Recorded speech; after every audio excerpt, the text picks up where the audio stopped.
Hello বন্ধুরা, তোমরা সবাই কেমন আছো? আশা করি তোমরা সবাই ভালো আছো। তো আমিও ভালো আছি। তো আজকে অনেকদিন পর একটা ব্লগ নিয়ে আসলাম। তো সেই ব্লগটা হলো, তো আজকে যাচ্ছি মেলাঘর হ্রদ, ফিরা হ্রদ দেখতে, ঠিক আছে? তো ফিরা হ্রদটা কেমন হয় তো তোমরা পুরোটা ব্লগ দেখতে পারলে বুঝতে পারবে।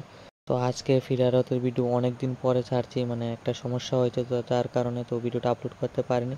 তো তোমরা পুরোটা ব্লগ দেখতে থাকো।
দাদা